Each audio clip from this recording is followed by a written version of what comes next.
Hello friends, आप सभी का आपके अपने यूट्यूब चैनल AB97 क्लासेज में आपका हार्दिक स्वागत है।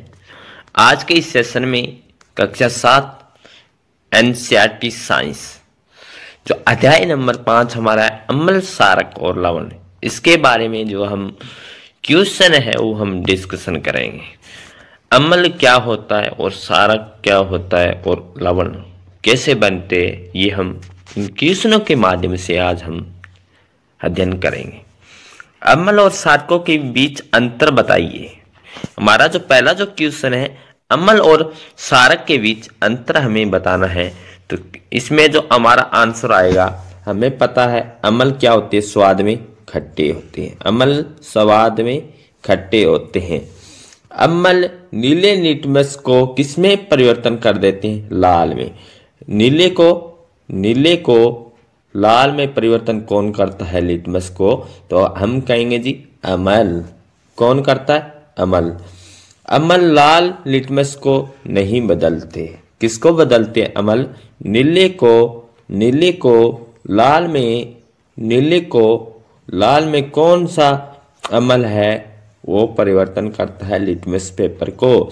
नीले को अगर बात कहेंगे लाल में करता है, वो करता है अम्ल। कौन करता है, अम्ल। अम्ल स्वाद में कैसे होते हैं, खट्टे होते हैं। कैसे होते हैं, खट्टे होते हैं। और जो हमारा नेक्स्ट है कि अम्ल है लाल को लिटमस को नहीं बदलते। गुड़हल के पुष्प का जो सूचक अम्लीय विलयन को गहरा गुलाबी। गुड़हल के जो पुष्प का सूचक है, अम्लीय जो विलयन को गहरा गुलाबी मैजेंटा कर देता है। तो क्वेश्चन पूछा जाएगा, गुड़हल के पुष्प का सूचक जो गुलाबी मैजेंटा करता है रंग, वो कौन करता है, अम्लीय विलयन। अम्ल हल्दी के रंग को नहीं बदलते। अम्ल है कौन से रंग को नहीं बदलते, हल्दी के रंग को नहीं बदलते। हल्दी का जो रंग है वो अम्ल से नहीं परिवर्तन होता। और गुड़हल के जो पुष्प है उसको कैसा रंग देता है, गुलाबी मैजेंटा कर देता है। सारक, अम्ल के बारे में हमें क्या क्या याद रखना है, अम्ल स्वाद में खट्टे होते हैं। अम्ल नीले को लाल लिटमस कर देते हैं। कलर जो आता है नीले का वो लाल आता है। अम्ल लिटमस जो लाल को नहीं बदलते। लाल जो कलर है, क्योंकि अम्ल क्या करता है, नीले को लाल करता है। नीले को तो लाल करता है, तो क्या लाल रंग में परिवर्तन होगा, अम्ल से नहीं होगा। क्यों नहीं होगा, क्योंकि हम कहेंगे जी अम्ल है, अम्ल वो नीले को लाल करता है।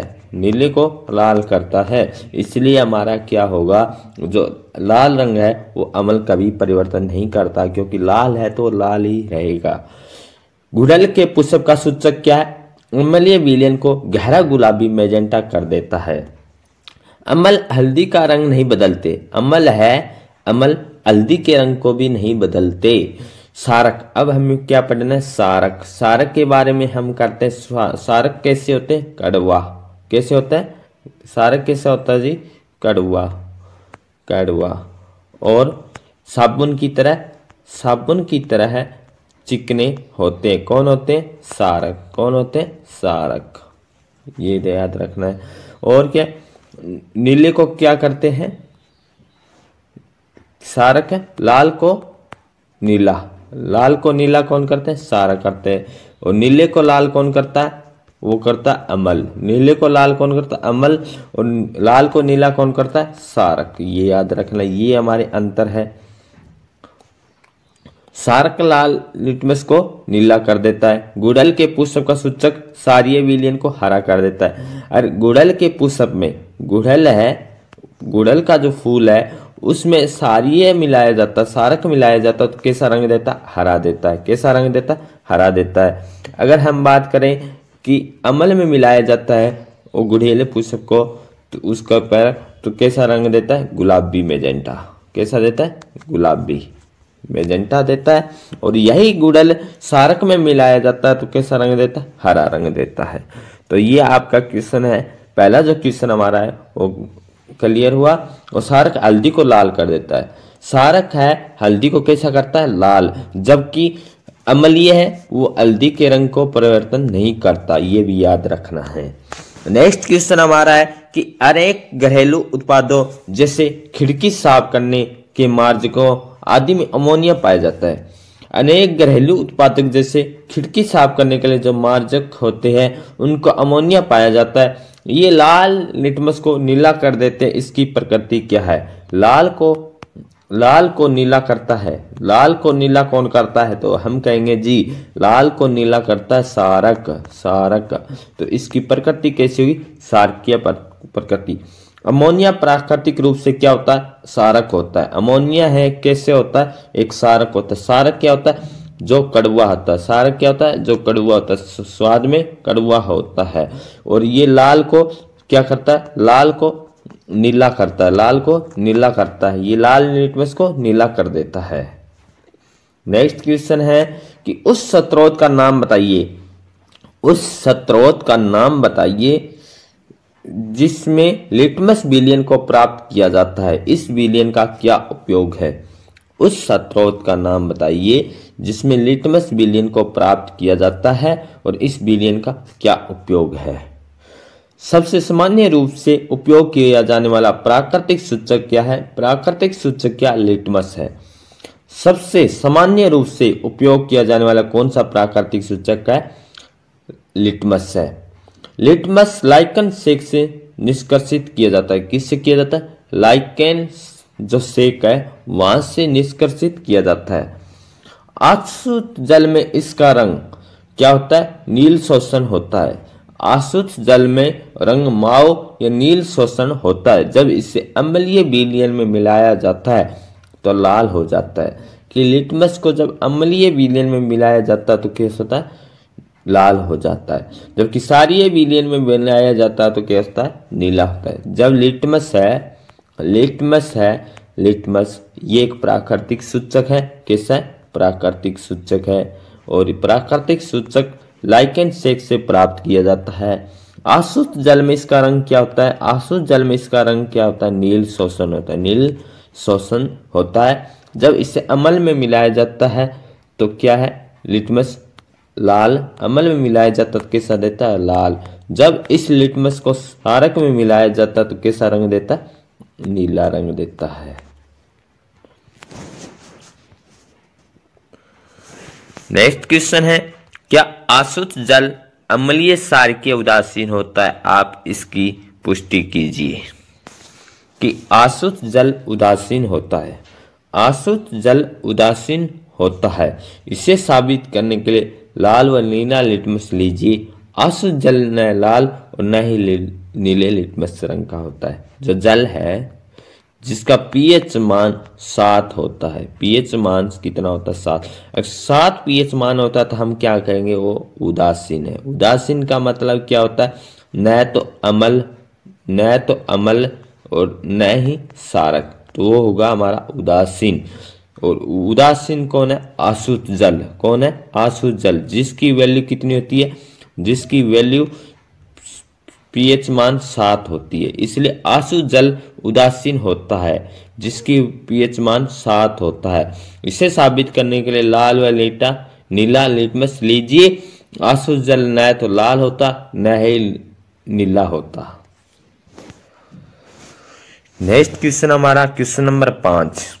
उदासीनीकरण के प्रक्रम को एक उदाहरण देते हुए समझाइए। उदासीनीकरण के एक प्रक्रम को उदाहरण देते हुए समझाइए।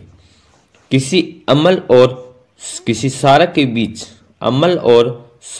बीच होने वाली अभिक्रिया क्या कहलाती है? उदासीनीकरण। कि उदासीनीकरण किसे कहते हैं? जब अम्ल और सारक के बीच होने वाली अभिक्रिया उदासीनीकरण कहलाती है। इस उदासीनीकरण से अम्ल और प्लस सारक के साथ अभिक्रिया करवाई जाएगी। अम्ल और सारक जब अभिक्रिया आपस में मिलेंगे तो एक पदार्थ बनता है। उस पदार्थ को क्या कहेंगे? हम कहेंगे जी लवण। क्या कहेंगे? लवण। और इसके साथ क्या निकलेगा? लवण के साथ जल। तो अम्ल और सारक के साथ जब कोई अभिक्रिया होती है तो उससे एक लवण बनता है। उस लवण को वो पदार्थ बनता है, लवण बनता है। और उससे हम उस है।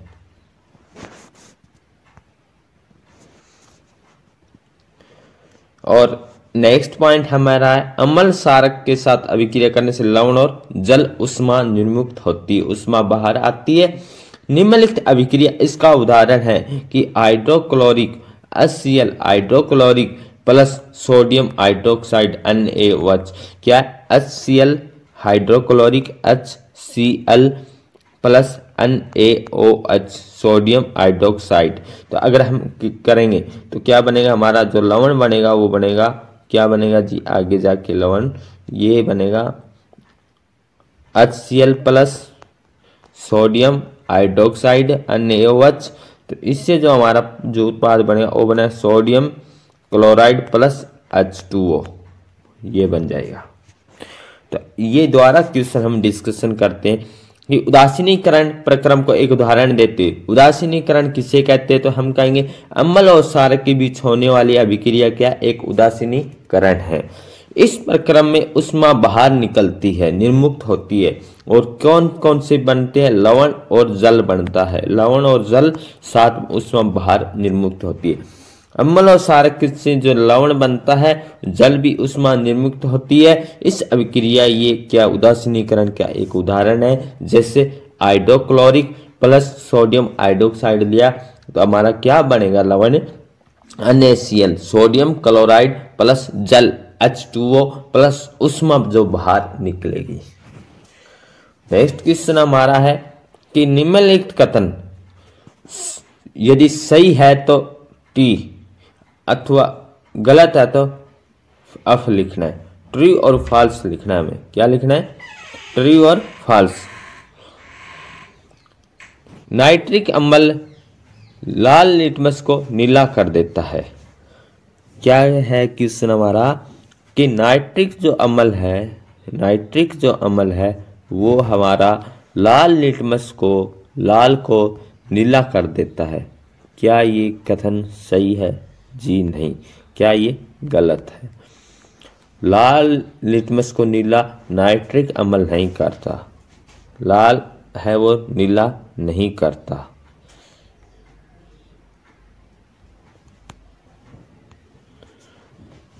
नेक्स्ट पॉइंट क्या है हमारा कि sodium hydroxide NaOH2, sodium hydroxide NaOH2 sodium hydroxide है जो क्या नीले लिटमस को लाल कर देता है, नीले को लाल कर देता है। नहीं जी, क्या करता है, लाल को नीला करता है, ये भी गलत है। सोडियम हाइड्रोक्साइड और हाइड्रोक्लोरिक अम्ल एक दूसरे के उदासीनीकरण लवण और जल बनाते हैं। जी हाँ, HCl hydrochloric plus sodium NaOH sodium hydroxide, ये क्या अम्ल है, ये क्या है हमारा क्षारक है। अम्ल और क्षारक दोनों एक साथ मिलेंगे तो क्या होगा, लवण मिलेगा और क्या मिलेगा, जल मिलेगा, और इससे क्या कहेंगे हम, उदासीनीकरण। क्या कहेंगे, उदासीनीकरण। तो ये हमारा क्या कथन सही है। नंबर 4, सूचक वह पदार्थ है जो अम्लीय और क्षारीय विलयन से भिन्न रंग दिखाता है। जी हाँ, सूचक वह अम्ल और क्षार के विलयन से भिन्न रंग दिखाता है। जैसे सूचक क्या, लिटमस प्राकृतिक सूचक है, वो क्या दिखाता है, अगर हम अम्ल मिलाते हैं तो क्या देगा, अम्ल मिलाते हैं तो नीले को क्या कर देगा, लाल। अगर क्षारक मिलाते हैं तो क्या कर देगा, लाल को नीला। तो ये अलग अलग रंग भिन्न दिखाता है। नेक्स्ट है दंत अक्ष क्षार की उपस्थिति के कारण होता है। नहीं जी, दंत किसके कारण होता है, अम्लीय है, तो ये भी हमारा गलत है। नेक्स्ट पॉइंट है दौरजी के रेस्टोरेंट में शीतल मृत्यु पेय की कुछ बोतलें हैं। शीतल जो पानी है उसका पीएच मान कितना होता है, 7 होता है, और लेकिन दुर्भाग्य से वह चिन्हित नहीं हो, उसे ग्राहकों की मांग के अनुसार पेय परोसने लगे। एक ग्राहक अम्लीय पेय चाहता है, दूसरा क्षारक, तीसरा उदासीन। तो दौराजी ये कैसे तय करेगा कि कौन सी बोतल किस ग्राहक को देनी है। पहला उपाय, दौरजी प्याऊ जल को पीकर पता लगा सकता है कौन सा जल अम्लीय है कौन सा सारकीय है, कौन सा उदासीन है। अम्ल स्वाद में क्या होते हैं, खट्टे होते हैं। अम्ल स्वाद में कैसे होते हैं, खट्टे होते। सारक का स्वाद कैसा होता है, तो हम कहेंगे जी कड़वा होता है। उदासीन क्या होता है, जिनका कोई स्वाद नहीं होता, मतलब ना है तो अम्ल होता, ना है तो खट्टा होता, ना है सारक होता। दूसरा उपाय, एक उपाय और क्या करेंगे कि लिटमस सूचक लेंगे, लिटमस सूचक लेंगे और वह जल की प्रकृति का पता लगा सकते हैं। अम्ल है, नीले को क्या कर देगा, लाल कर सकता है। सारक क्या करेगा, नीले को लाल में, नीले को लाल, सारक क्या लाल को नीले में परिवर्तन कर देगा। और उदासीन कोई भी असर नहीं दिखाएगा। उदासीन न तो अम्ल में लाल रंग करेगा, न ही नीला करेगा। तो वो क्या है, जो उदासीन है कोई भी कलर या रंग नहीं देता, वो क्या होगा, उदासीन होगा। ये हमारा क्वेश्चन भी यहाँ से क्लियर हुआ। नेक्स्ट क्वेश्चन है, समझाइए ऐसा क्यों होता है। जब आप अति अम्लता से पीड़ित होते तो प्रति अम्ल की गोली लेते हैं। जब हम अति अम्लता से पीड़ित हैं तो हम प्रति अम्ल की गोली क्यों लेते हैं। तो क्या आंसर आएगा हमारा, जब हमारे पेट में अति अम्लता ज़्यादा होने पर, कि अति अम्लता मतलब अधिक अम्ल के दौरान हमारे पेट में अधिक अम्ल उत्पन्न होता है, कि अति अम्लता के दौरान हमारे पेट में अति अम्ल अधिक उत्पन्न होता है। और ये एक प्रति अम्ल में सारक होता है, एक प्रति अम्ल में सारक होता है, जो क्या होता है, दूध मैग्नीशियम।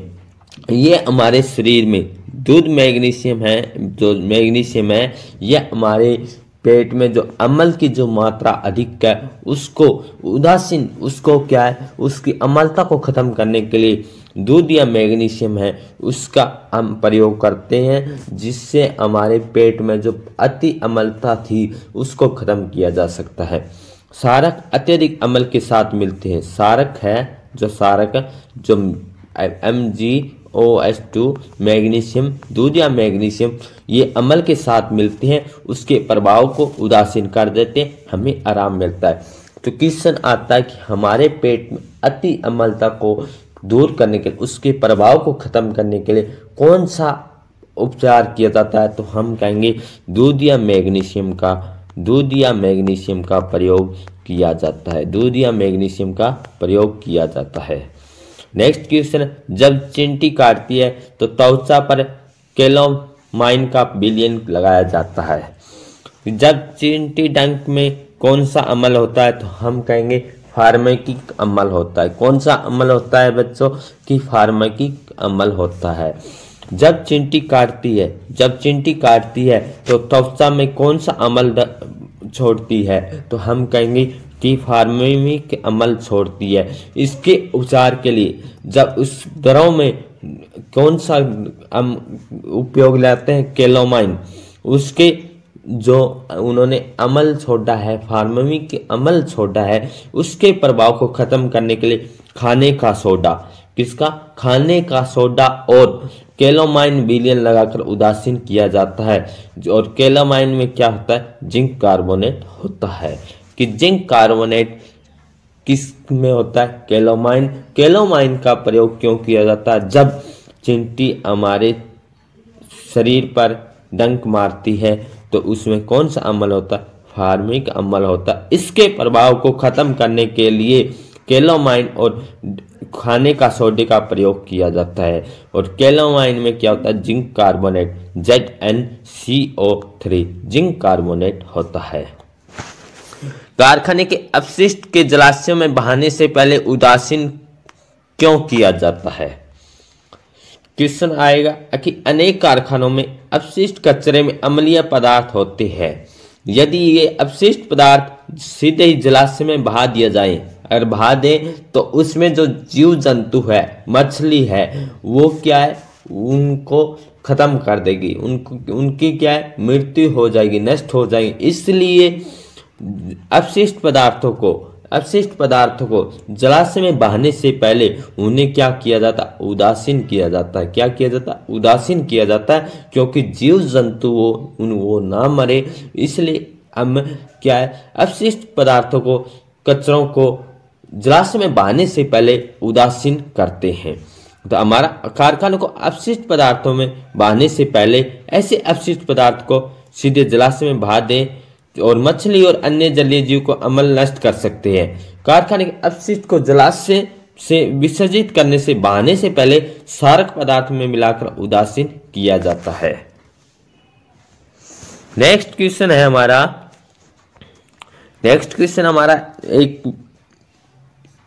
आपके 3 द्रव दिए गए हैं, जिसमें एक हाइड्रोक्लोरिक, दूसरा सोडियम, तीसरा शक्कर का विलयन है। आप हल्दी को सूचक के रूप में उपयोग करके उनकी पहचान करें।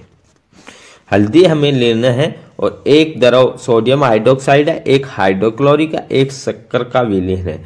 तो हमें क्या हल्दी का रंग कैसे कैसे दिखाई देगा, कैसे कैसे रंग वो परिवर्तन होगा। हम 3 द्रव की एक एक बूंद हल्की सूचक पर डालेंगे। जो द्रव हल्दी सूचक को लाल कर देगा, जो द्रव है हल्दी को लाल कर देगा, वो क्या होगा, वह सारक। जो द्रव हल्दी के सूचक को लाल कर देगा वो सारक होगा। सारक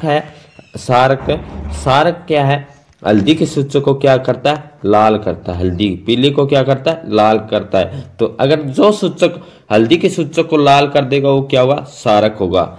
और सोडियम हाइड्रोक्साइड के क्या कर देगा, सोडियम जो हाइड्रोक्साइड है सारक है, NaOH क्या एक सारक है। यह सारक हल्दी के सूचक को लाल कर देता है। तो हम कहेंगे सोडियम हाइड्रोक्साइड क्या एक सारक है। अब सोडियम हाइड्रोक्साइड की एक बूंद बाकी बचे द्रव पर डालेंगे। इस मिश्रण को हम हल्दी पर भी डालेंगे। जो मिश्रण हल्दी को लाल कर देगा वो क्या होगा, सोडियम हाइड्रोक्साइड और उदासीन विलयन का है। एक उदासीन और सारक का मिश्रण सारक ही होता है। एक उदासीन और सारक का मिश्रण क्या होता है, एक सारक ही होता है। हमने देखा कि परिमाण में शक्कर के साथ क्या आया है, मतलब है कि बचा हुआ द्रव्य अम्ल है।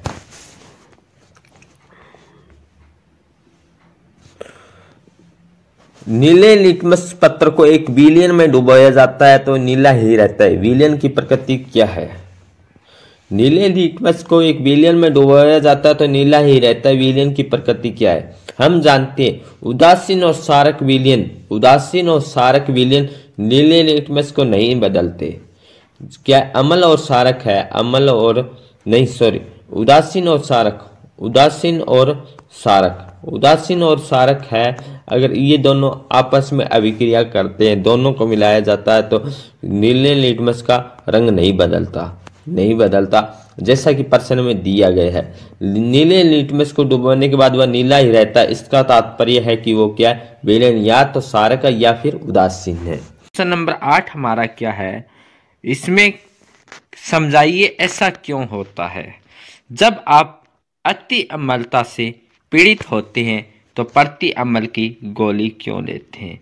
कि जब हम अति अम्लता, जो हमारे पेट में जो अम्ल की जो मात्रा है वो अधिक हो जाती है, एक लिमिट होती, उस लिमिट से ज़्यादा हमारे पेट में अम्लता हो जाती है, उससे पीड़ित व्यक्ति प्रति अम्ल की गोली लेते हैं। इसको हमें समझाना है।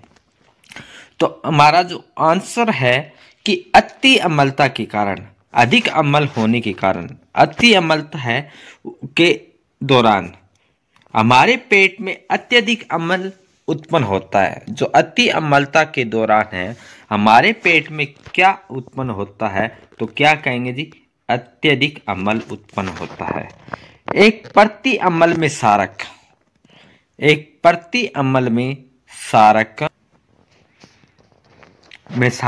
होता है। जैसे एक सारक होता है वो क्या है, MgOH2 क्या है, दूध या मैग्नीशियम हाइड्रोक्साइड की अति अम्लता के दौरान हमारे पेट में अत्यधिक अम्ल उत्पन्न होता है। एक प्रति अम्ल में सारक होता है। एक प्रति अम्ल में क्या होता है, सारक होता है। जैसे दूध, मैग्नीशियम। और कह रहे कि जो हमारे पेट में अति अम्लता होने के कारण एक कौन सा सारक मिलाया जाता है, जो अम्ल है उसको उदासीन कर देता है। तो क्या, दूध या मैग्नीशियम, जिससे हम कहेंगे MgOH2 मैग्नीशियम हाइड्रोक्साइड है।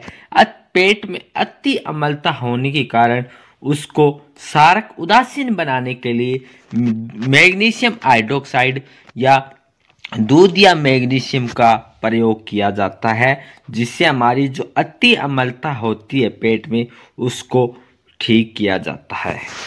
ये सारक है जो दूध या मैग्नीशियम MgOH2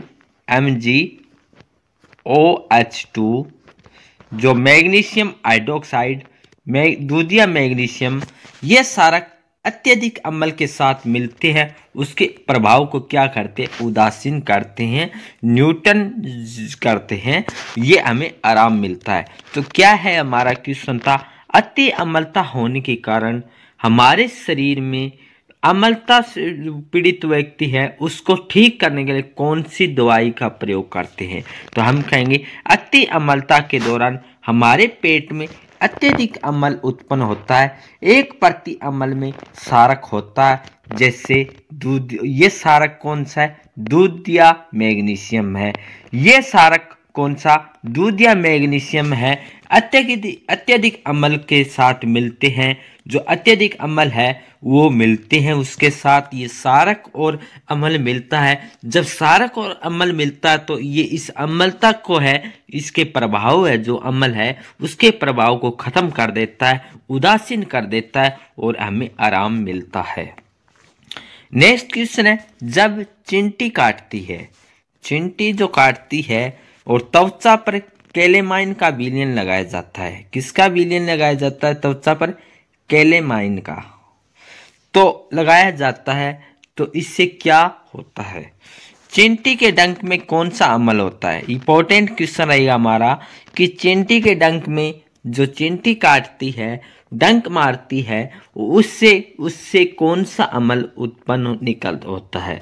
कौन सा अम्ल होता है, फार्मिक अम्ल होता है। क्या होता है, चींटी के डंक में फार्मिक अम्ल होता है।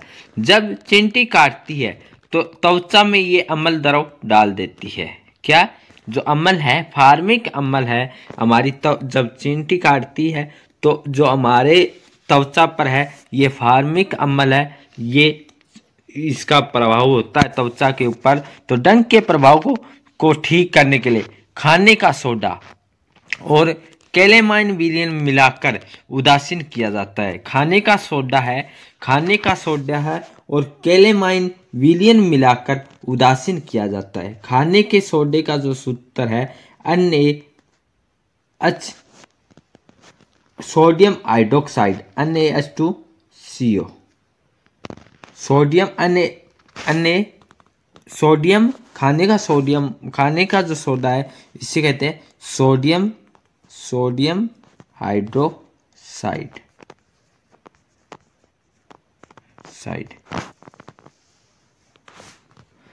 और कैलेमाइन विलयन डालकर उदासीन किया जाता है, जिसमें जिंक कार्बोनेट होता है। तो क्या है होता है, जो कैलेमाइन में क्या होता है, zinc carbonate, zinc ZnCO3 zinc carbonate होता है और खाने का सोडा, ये दोनों मिलाकर क्या करते हैं, जो अम्ल होता है फार्मिक अम्ल होता है, इसको क्या किया जाता है, उदासीन किया जाता है। जो फार्मिक अम्ल है हमारी त्वचा में चला जाता है चींटी के काटने से, इसको उदासीन करने के लिए क्या मिलाया जाता है, कैलेमाइन और खाने का सोडा मिलाया जाता है। जो कैलेमाइन में होता है जिंक कार्बोनेट होता है, जिससे हम किसके द्वारा दर्शाते हैं, ZnCO3 के द्वारा। नेक्स्ट क्वेश्चन है हमारा, कारखाने के अपशिष्ट को जलाशय में बहाने से पहले, जो कारखाने में जो है कूड़ा का जो काम में प्रयोग में नहीं लिया जाता, उस कारखाने को, उसके अपशिष्ट जो पदार्थ है उनको जलाशय में जो है नहरों नदियों में बहाने से पहले उसे उदासीन क्यों किया जाता है। उसको जो अम्ल है सारक है उसको क्या उदासीन क्यों किया जाता है। तो हमारा आंसर आएगा कि अनेक कारखानों के अपशिष्ट जो कचरे हैं, जो कारखानों में जो कचरे होते हैं उनमें कौन सा पदार्थ होता है, अम्लीय पदार्थ होता है। यदि ऐसे अपशिष्ट जो कचरे हैं पदार्थों को सीधे ही जलाशय में बहने दिया जाए, कि जलाशय में अगर उनको सीधा बहा दें तो क्या होगा, जो विसर्जित किया जाए या उसको बहा दिया जाए तो मछली और अन्य जलीय जीव अम्ल नष्ट कर सकते हैं।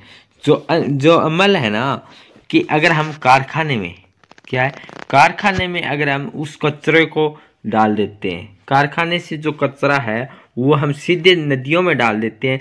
नदियों में डालने से क्या होगा, जो मछलियां हैं वो अन्य जीव है उनको नष्ट कर देते हैं। कौन को नष्ट कर देता है? अम्ल नष्ट कर देता है, क्योंकि अम्ल बहुत ही हानिकारक होता है। और जैसे ही नदियों में वो पानी डालते, नदियों में उस कचरे को डालते हैं तो उसमें जो जीव है वो खत्म हो जाते हैं। कारखाने के अपशिष्ट को जलाशय में जो बहाने से पहले, विसर्जित करने से पहले सारे पदार्थ मिलाकर, अम्ल और सारक मिलाकर उससे क्या करते हैं, उदासीन करते हैं, जिससे जीव जंतु है वो उन पर कोई प्रभाव ना पड़े। इसलिए हम कारखाने में जो है, कारखाने से जो अपशिष्ट कचरे हैं उनको जलाशय से बहाने से पहले उदासीन करते हैं। नेक्स्ट क्वेश्चन है हमारा आपको 3 द्रव दिए गए हैं, 3 द्रव दिए गए हैं, जिनमें से एक है हाइड्रोक्लोरिक अम्ल, दूसरा है सोडियम हाइड्रोक्साइड, तीसरा है शर्करा का विलयन।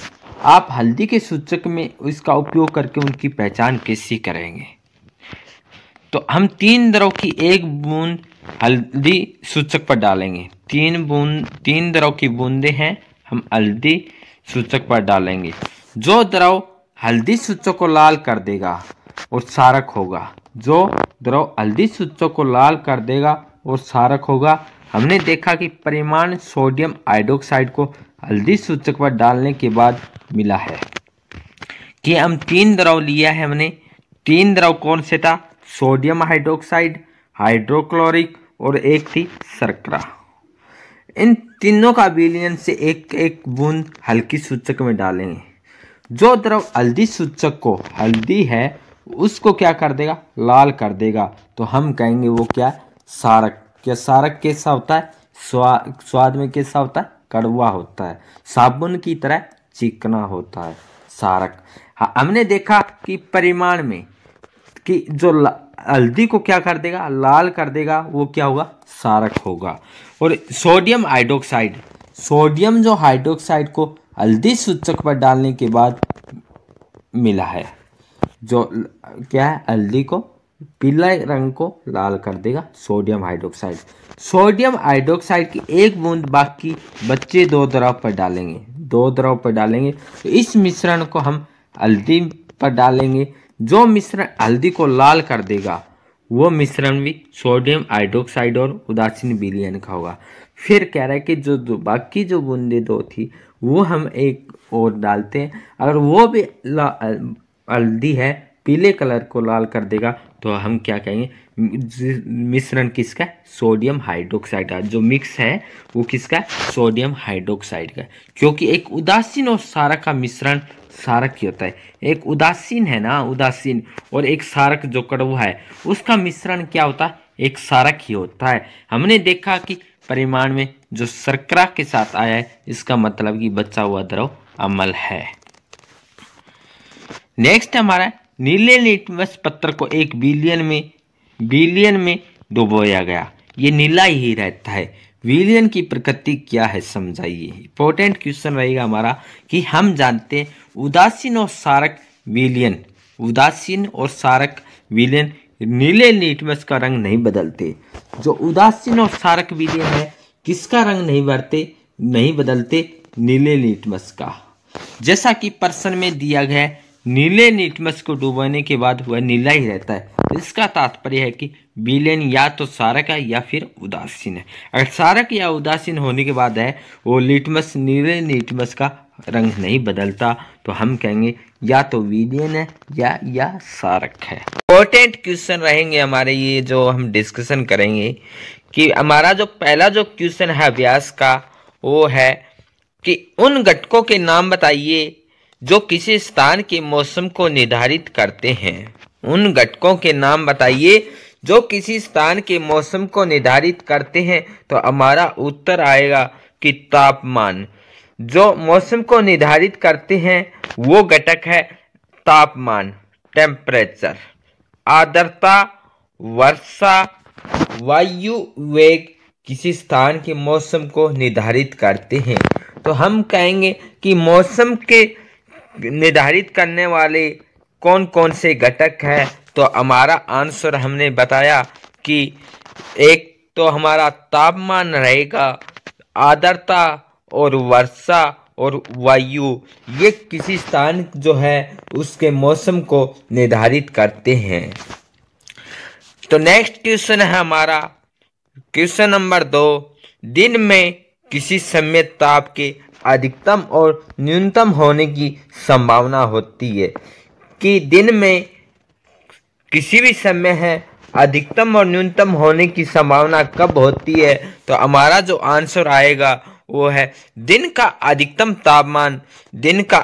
तापमान सामान्य जो अपराह्न में अर्थात दोपहर के बाद होता है। जो 12 बजे के बाद जो होता है टाइम दोपहर के बाद या जो अपराह्न के बाद है वो क्या अधिकतम होता है तापमान, और न्यूनतम कम जो तापमान रहता है वो सुबह प्रातः भोर जो सुबह होती है, जो भोर का समय होता है उस समय न्यूनतम तापमान होता है, और अधिकतम तापमान हम कहेंगे दोपहर के बाद होता है। नेक्स्ट क्वेश्चन हमारा है कि रिक्त स्थानों की पूर्ति कीजिए। दीर्घ अवधि के मौसम का औसत कहलाता है। जो दीर्घ अवधि है और मौसम का औसत कहलाता है। पहले हम डिस्कशन करते हैं मौसम है वो छोटे समय या 24 घंटे के अंतराल के द्वारा 24 घंटे के अंदर जो परिवर्तन होता है उसमें हम मौसम कहेंगे। और जलवायु है उसमें लंबे समय तक जलवायु में परिवर्तन होता है। और इसमें हमारा जो क्वेश्चन है कि दीर्घ मतलब लंबे समय तक जो मौसम का औसत क्या कहलाता है, मौसम का जो औसत कहलाता है वो जलवायु कहलाता है। नेक्स्ट क्वेश्चन है कि किसी स्थान पर बहुत कम वर्षा होती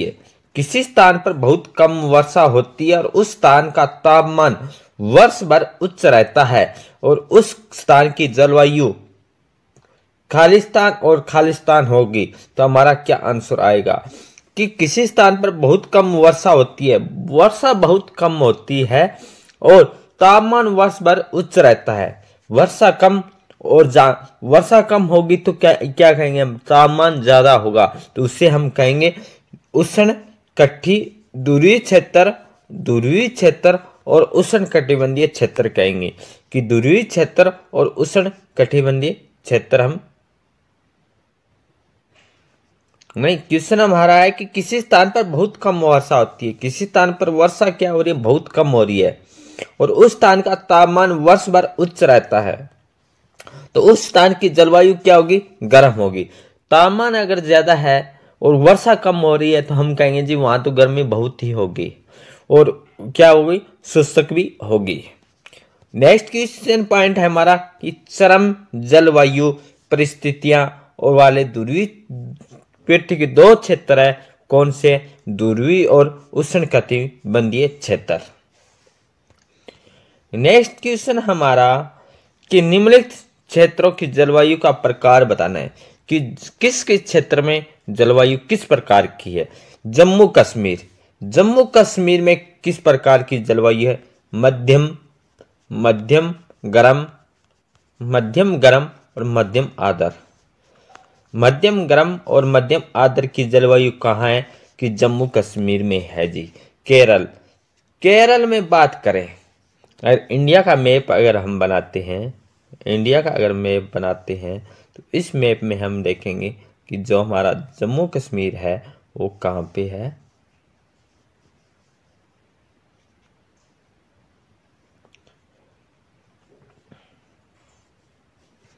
बात करें थोड़ा सही नहीं बना, परंतु अगर हम यहाँ जम्मू कश्मीर को देखते हैं, जम्मू कश्मीर हमारा इस साइड इस लोकेशन में हमारा जम्मू कश्मीर है। अगर जम्मू कश्मीर में यहाँ हम आज जो जलवायु है जम्मू कश्मीर में कैसी है, मध्यम गरम और मध्यम आर्द्र है। केरल हमारा यहाँ है। केरल में कौन सी है, गरम आर्द्र और गर्म आर्द्र जलवायु है केरल में। राजस्थान, राजस्थान हमारा यहाँ गुजरात है। गुजरात के ऊपर जो है लोकेशन है वो राजस्थान की है। राजस्थान में कैसा है? गर्म और शुष्क है। और उत्तर पूर्व जो ये लोकेशन, उत्तर पूर्व और उत्तर जो यहाँ ये क्षेत्र है, ये कैसा है? आर्द्र जलवायु है। नेक्स्ट क्वेश्चन हमारा, मौसम और जलवायु में किस में तेजी से परिवर्तन होता है? मौसम और जलवायु में किस में तेजी से परिवर्तन होता है? मौसम में तेजी में परिवर्तन होता है। मौसम और जलवायु में किस में तेजी से परिवर्तन होता है? हम कहेंगे मौसम में तेजी से परिवर्तन होता है, क्योंकि जलवायु क्या है? जलवायु एक लंबे टाइम के लिए परिवर्तन होता है, लंबे समय तक जलवायु में परिवर्तन होता है। जबकि मौसम में जो परिवर्तन होता है वो 24 घंटे के अंदर मौसम में परिवर्तन होता है। जो तापमान है, टेम्परेचर जो हम मौसम में है, 24 घंटे के अंतर को हम मौसम में जो परिवर्तन होता है हम दर्शाते हैं। जलवायु है वो लंबे टाइम के अंतराल है, कुछ महीनों को इकट्ठा करके, उनका आंकड़ों को इकट्ठा करके उसका वो औसत तापमान निकाला जाता है। नेक्स्ट क्वेश्चन है कि जंतु कुछ विशेषताओं की सूची नीचे दी गई है, जैसे आहार, मुख्य फल, सफेद बाल, प्रवास की आवश्यकता, तिरह स्वर ध्वनि, तेज आवाज, पैरों के चिपचिपे तलवे, त्वचा के नीचे वसा की मोटी परत, चौड़े और बड़े नखर, चटक रंग, मजबूत पूंछ, लंबी और बड़ी चोंच। तो ये हमें बताना है कि उपयुक्त प्रत्येक विशेषताओं के लिए बताइए कि उष्ण कटिबंधीय वर्षावन और ध्रुवीय क्षेत्र के किसके लिए अनुकूलित है। आप क्या समझते हैं इनमें से कुछ विशेषताएं दोनों क्षेत्रों के लिए अनुकूलित हो सकती है, कैसे? जो आहार मुख्य फल है वो क्या? उष्ण कटिबंधीय वर्षावन है। आहार मुख्य फल है वो क्या? उष्ण कटिबंधीय वर्षावन है। आहार मुख्य फल है वो उष्ण कटिबंधीय वर्षावन है। सफेद बाल और ध्रुवीय क्षेत्र, सफेद जो बाल है वो क्या? ध्रुवीय क्षेत्र है। प्रवास की आवश्यकता ध्रुवीय क्षेत्र है। प्रवास की जो आवश्यकता है वो क्या? ध्रुवीय क्षेत्र है। तिरह स्वर ध्वनि, तेज आवाज, उष्ण कटिबंधीय वर्षावन है। आहार मुख्य फल है वो उष्ण कटिबंधीय वर्षावन है। सफेद बाल फल ध्रुवीय क्षेत्र है। प्रवास की आवश्यकता ध्रुवीय क्षेत्र है। तिरह स्वर ध्वनि, तेज आवाज, उष्ण कटिबंधीय वर्षावन है। पैरों के चिपचिपे तलवे, उष्ण कटिबंधीय वर्षावन है। तिरह स्वर ध्वनि तेज वाले क्या? उष्ण कटिबंधीय वर्षावन है। पैरों के चिपचिपे तले, उष्ण कटिबंधीय वर्षावन है। आहार मुख्य फल क्या? उष्ण कटिबंधीय वर्षावन है। सफेद बाल फल क्या है? ध्रुवीय क्षेत्र है। त्वचा के नीचे वसा की मोटी परत क्या? ध्रुवीय क्षेत्र है। ध्रुवीय क्षेत्र हमारे दो आए हैं, कौन कौन से? तो एक तो हमारा आया जी कि सफेद बाल फर जो है ध्रुवीय क्षेत्र में, और एक दूसरा हमारा कि त्वचा के नीचे वसा की मोटी परत भी ध्रुवीय क्षेत्र, चौड़े और बड़े नखर भी ध्रुवीय क्षेत्र है। चटक रंग उष्ण कटिबंधीय वर्षावन है। मजबूत पूंछ उष्ण कटिबंधीय वर्षावन है। लंबी और बड़ी चोंच कहाँ है? उष्ण कटिबंधीय वर्षावन नहीं। उपयुक्त में से कोई भी विशेषता दोनों क्षेत्रों के अनुकूलित नहीं हो सकती। नेक्स्ट हमारा क्वेश्चन है वो रहेगा कि उष्ण कटिबंधीय वर्षावन जंतुओं की विशाल जनसंख्या को आवास प्रदान करते हैं। ये समझाइए कि ऐसा क्यों है कि उष्ण कटिबंधीय वर्षावन जंतुओं की विशाल जनसंख्या को आवास प्रदान करते हैं। ये समझाइए कि ऐसा क्यों है। उष्ण कटिबंधीय क्षेत्रों की जलवायु सामान्यतः गर्म होती है। उष्ण कटिबंधीय क्षेत्रों की जलवायु कैसी होती है? गर्म होती है। जो उष्ण कटिबंधीय क्षेत्र है उनकी जलवायु कैसी होती है? तो हम कहेंगे जी गर्म होती है। क्यों कारण है कि ये गर्म होती है? भूमध्य रेखा के आसपास स्थित होते हैं। जो हमारी भूमध्य है, जैसे ये हमारी पृथ्वी है, पृथ्वी के बीच कौन सी रेखा है? भूमध्य रेखा। जो क्या? उत्तरी गोलार्ध और दक्षिणी गोलार्ध। उत्तरी गोलार्ध और दक्षिणी गोलार्ध को दो भागों में बांटने वाली रेखा कौन सी है? भूमध्य रेखा, इक्वेटर रेखा, ये विषुवत रेखा कहते हैं। ये क्या है? दो भागों में, जो उत्तरी ध्रुव और दक्षिणी ध्रुव। जहां इसके आसपास जो इलाका है वो क्या कहेगा? हमारा उष्णकटिबंधीय क्षेत्र कहलाएगा, क्योंकि यहाँ पर हमारी क्या गर्मी बहुत ज्यादा है। क्या है जी? गर्मी बहुत है। तो भूमध्य के आसपास क्या है? बहुत गर्म है। सबसे सर्द महीनों में भी तापमान कितना होता है? 15। यहाँ जो टेम्परेचर रहेगा वो कितना रहेगा? 15 डिग्री सेल्सियस के बराबर अधिक रहता है। गर्मियों में तापमान 40 डिग्री से भी अधिक हो जाता है। भूमध्य रेखा के आसपास क्षेत्र है। वर्ष भर दिन और रात की लंबाई लगभग क्या होती है? बराबर होती है। कौन सी रेखा के मध्य है दिन और रात बराबर होते? भूमध्य रेखा के आसपास। उन क्षेत्रों में वर्षा होती है। प्रचुर मात्रा में गर्मी और वर्षा के कारण इस क्षेत्र में विभिन्न प्रकार के पादप और जंतु पाए जाते हैं। नेक्स्ट क्वेश्चन हमारा है कि उदाहरण सहित समझाइए। इंपॉर्टेंट क्वेश्चन है हमारा कि उदाहरण सहित समझाइए किसी विशेष जलवायु परिस्थिति में कुछ विशिष्ट जंतु ही जीवन यापन करते हैं, क्यों पाए जाते हैं? उदाहरण सहित समझाइए कि विशेष जलवायु परिस्थितियों में ये कुछ विशिष्ट जंतु ही जीवन यापन करते क्यों पाए जाते हैं? तो हमारा आंसर आएगा जलवायु का सभी जीवों पर गहरा प्रभाव पड़ता है। किसका सभी जीवों पर गहरा प्रभाव पड़ता है? तो हम कहेंगे जी जलवायु का। जंतु उन स्थितियों में जीने के लिए अनुकूलित होते हैं। जंतु है उन स्थितियों में जीने के लिए अनुकूलित होते हैं जिनमें वो रहते हैं। अत्यधिक सर्दी और गर्म जलवायु में जीवित रहने वाले जंतुओं में स्वयं को चरम शीत और ताप से बचाने के लिए कुछ विशेष गुण होते हैं। कि जो जंतु है वो सर्दी और गर्मी से बचने के लिए, सर्दी और धूप और तापमान से बचने के लिए उनमें विशेष गुण होते हैं, जिनसे क्या है सर्दी के टाइम उनको सर्दी से बचाव कर लेते, गर्मी के कारण वो अपनी गर्मी है होती है उनसे बचाव कर लेते। ये जंतुओं में क्या होते हैं? विशेष गुण होते हैं।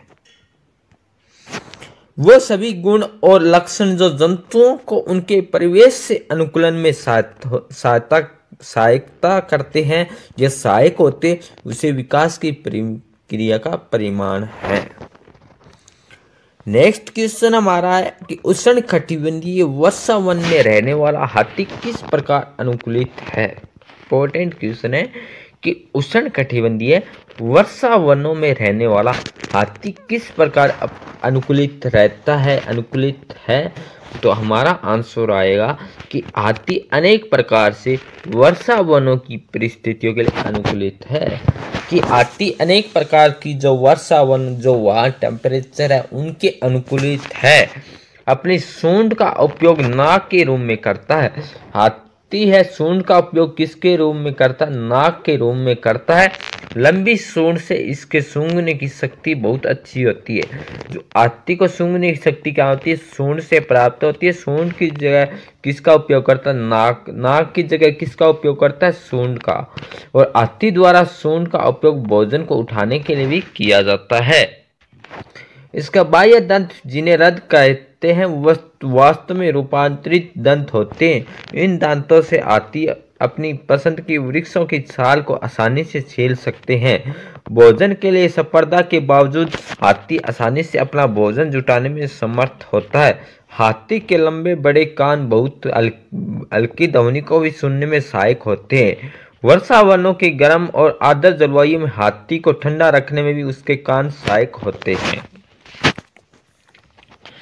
नेक्स्ट क्वेश्चन है कि कोई मांसाहारी जंतु जिनके शरीर पर धारियां होती है। कोई मांसाहारी जंतु है जिनके शरीर पर धारियां होती है, अपने शिकार को पकड़ते समय बहुत तेजी से भागता है। इसके पाए जाने की संभावना है किससे? तो हम कहेंगे उष्णकटिबंधीय वर्षा वन में। हाथी का हम अब जो है मांसाहारी जंतु है, शरीर पर धारियां होती है, जिनके शिकार को पकड़ते करते समय बहुत तेज भागता है। वो कहाँ पाया जाता है? उष्णकटिबंधीय वर्षा वन में। नेक्स्ट क्वेश्चन है कि ध्रुवीय बालू को अत्यधिक ठंडी जलवायु में रहने के लिए कौन सी विशेषताएं अनुकूलित करती है? तो इसमें जो हमारा आंसर आएगा वो आएगा कि श्वेत बाल, फर त्वचा के नीचे वसा सूंघने की क्षमता, ऑप्शन ख पतली त्वचा, बड़े नेत्र, श्वेत बाल, लंबी पूंछ, मजबूत नखर, सफेद बड़े पंजे, श्वेत सफेद शरीर, तैरने के लिए पंजे, श्वसन के लिए क्लोम गिल। तो हमारा आंसर आएगा कि ऑप्शन क श्वेत बाल, फर त्वचा के नीचे वसा, तीव्र सूंघने की क्षमता। ये क्या ध्रुवीय बालू को अत्यधिक ठंडे जलवायु में रहने के लिए जो विशेषता है वो है श्वेत बाल और फर त्वचा के नीचे वसा, तीव्र सूंघने की क्षमता। नेक्स्ट क्वेश्चन है हमारा कि निम्न में से कौन सा विकल्प उष्णकटिबंधीय क्षेत्रों का सर्वश्रेष्ठ सबसे अच्छा वर्णन करता है? इम्पोर्टेंट क्वेश्चन रहेगा हमारा। और जो साथी इस चैनल पे पहली बार आए हैं, जो फ्रेंड्स आज इस चैनल पे विजिट की है, तो इस चैनल को सब्सक्राइब ज़रूर करें, क्योंकि नेक्स्ट वीडियो का हमारा नोटिफिकेशन आपके पास पहुंचे। और ज़्यादा से ज़्यादा इस क्लास को लाइक, शेयर, सब्सक्राइब ज़रूर करें। कमेंट सेक्शन में बताइए कि क्लास कैसे रही। जो हमारा जो क्वेश्चन है वो है निम्न में से कौन सा विकल्प उष्णकटिबंधीय क्षेत्र का सर्वश्रेष्ठ सबसे अच्छा वर्णन करता है? ऑप्शन क गर्म और आर्द्र, ऑप्शन ख मध्यम तापमान अत्यधिक वर्षा, ऑप्शन ग सर्द और आर्द्र, ऑप्शन ग गर्म और शुष्क। तो हमारा आंसर आएगा गर्म और आर्द्र। जो हमारा जो पहला जो लेसन था वो हमने पहला लेसन नहीं, चैप्टर 7 था हमारा साइंस का, वो हमने अध्ययन किया मौसम जलवायु के अनुरूप जंतुओं के द्वारा अनुकूलन। बात करें मौसम की परिभाषा, मौसम की जो परिभाषा होती है वो शॉर्ट टाइम के लिए, छोटे समय के अंतराल के द्वारा 24 घंटों में जो किसी स्थान है, किसी स्थान में जो परिवर्तन होता है वो हम कहेंगे मौसम। जो मौसम के घटक कौन से थे? वो थे तापमान, आर्द्रता, वर्षा, वायु, एक किसी स्थान है, ये इनमें जो परिवर्तन होता है ये मौसम को निर्धारित करते हैं। जलवायु क्या है? जो हमारे जो ये मौसम के जो डाटा है, आंकड़ा है, वो कुछ महीनों का जो डाटा इकट्ठा करके जो औसतन निकाला जाता है उसे हम जलवायु कहेंगे। जलवायु क्या, एक छोटे टाइम या लंबे टाइम? हम कहेंगे लंबे समय तक जलवायु में जो परिवर्तन होता है उसे हम जलवायु परिवर्तन कहेंगे। इंपॉर्टेंट क्वेश्चन है, एक बार रिवीजन करते हैं कि क्वेश्चन था नेक्स्ट हमारा, दिन में समय ताप अधिकतम और न्यूनतम होने की संभावना क्या होगी? तो हम कहेंगे जी दिन का जो अधिकतम तापमान होगा वो दोपहर के बाद होगा, न्यूनतम जो तापमान होगा सुबह सुबह भोर के समय होगा। फिर क्वेश्चन रहेगा हमारा, मौसम और जलवायु किस में तेजी से परिवर्तन होता है? तो हम कहेंगे मौसम। मौसम में क्यों होता है? क्योंकि 24 घंटे में जो परिवर्तन होगा, कुछ सेकंड और कुछ घंटों में जो परिवर्तन होगा वो जल्दी किस में होगा? मौसम में। परंतु जो जलवायु जो परिवर्तन होता है लंबे समय तक जो परिवर्तन होता है, लंबे समय तक जो चलता है, और तापमान में जो परिवर्तन वो लंबी जलवायु में होगा। फिर हमारा क्वेश्चन रहेगा इंपॉर्टेंट कि जलवायु में है जो विशेष जलवायु में जंतु अपना जीवन यापन कैसे करते हैं? तो हम कहेंगे जी जलवायु का किस पे जीवों पर बहुत ही गहरा प्रभाव पड़ता है। जंतु जीने के लिए अनुकूलित होते हैं। गर्मियों के समय और सर्दियों के समय उनको उस तापमान से बचाने के लिए विशेष गुण होते हैं। वह गुण लक्षण जंतु को उनके प्रवेश से अनुकूलन में सहायक होते हैं। जो क्या है, उस तापमान है, सर्दी के समय अधिक ठंड है, उससे बचाने के लिए विशेष गुण होते हैं। इसी कारण जो जीव जंतु है वो अपने तापमान और टेम्परेचर को अपने शरीर के अकॉर्डिंग क्या उसमें वो परिवर्तन कर लेते, जिससे उनको सर्दी के समय ज़्यादा सर्दी नहीं, गर्मी के समय ज़्यादा गर्मी वो नहीं लगती।